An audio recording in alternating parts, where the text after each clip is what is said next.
Hi everyone, welcome to food festival channel. నేను మీ లక్ష్మిని. కార్తీక మాసం అని కాదండి, ఎప్పుడైనా పూజలు, వ్రతాలు లేకపోతే పండగలు ఎక్కువగా వచ్చినప్పుడు పచ్చి కొబ్బరి చిప్పలు చాలా మిగిలిపోతాయి కదా. అలాంటప్పుడు పచ్చి కొబ్బరితో ఒక కమ్మటి పచ్చడిని ఎలా తయారు చేసుకోవాలో ఈ వీడియోలో చూద్దాము. ఈ పచ్చడి అయితే మా అమ్మమ్మల కాలం నాటి రెసిపీ అండి. దీన్ని మీతో షేర్ చేయడం నాకు భలే హ్యాపీగా ఉంది. ఈ పచ్చడిని తయారు చేసుకోవడానికి ఇంగ్రీడియంట్స్ కూడా చాలా తక్కువ అండి.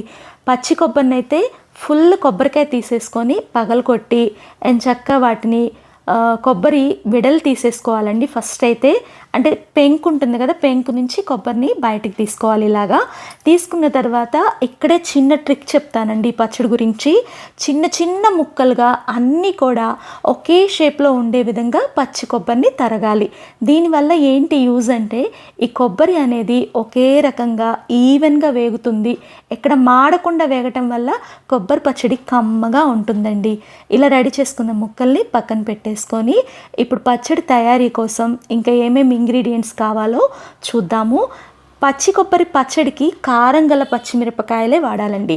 దీనికోసం నేను 20 వరకు కారం గల పచ్చిమిరపకాయల్ని తీసుకున్నాను. వాటిలో కొన్ని పండు మిరపకాయలు కూడా ఉన్నాయి. ఇలా పండు మిరపకాయలు ఎప్పుడైనా మీకు దొరికితే వేస్తే పచ్చడి కారంగా ఉంటుంది, రుచి కూడా బాగుంటుందండి.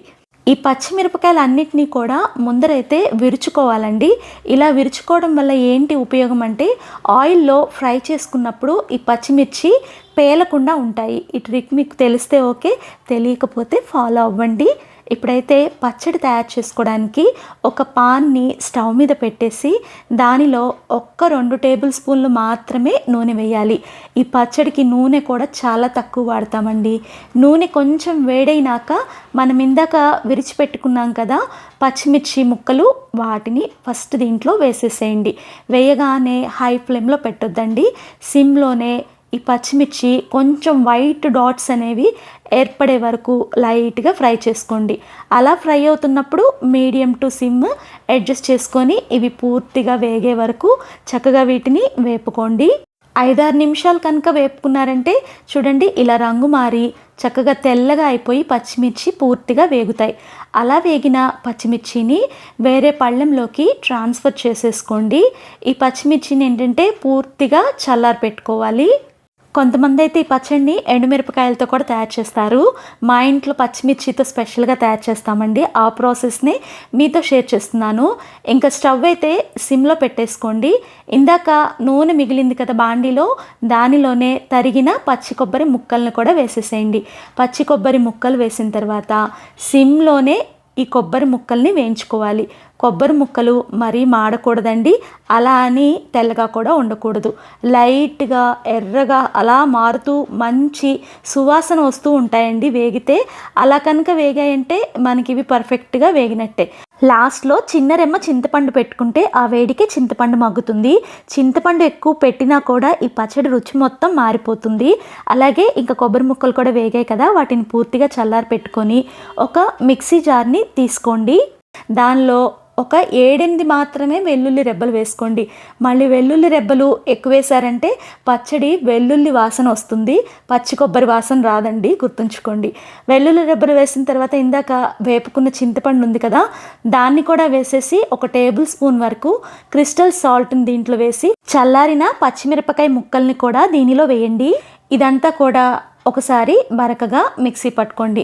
పచ్చిమిర్చి వేయటం వల్ల వెల్లుల్లి, చింతపండు, ఉప్పు కూడా బాగా మెదుగుతాయండి. ఇలా మిక్సీ పట్టుకున్న తర్వాత దీనిలో ఇందాక వేపి పెట్టుకున్నాం కదా పచ్చి కొబ్బరి ముక్కలు, వాటిని కూడా వేసేసేయండి. నీళ్లు వేయకుండా దీనిని పల్సిస్తూ చక్కగా ఫైన్గా మిక్సీ పట్టుకోండి. నీళ్లు వేశారంటే పచ్చడి టేస్ట్ అంతా కూడా మారిపోతుందండి. ఇలా రెడీ అయిన పచ్చడికి పోపు కూడా అవసరం లేదండి. ఈ పచ్చడిని ఇలాగే తినేసేయచ్చు.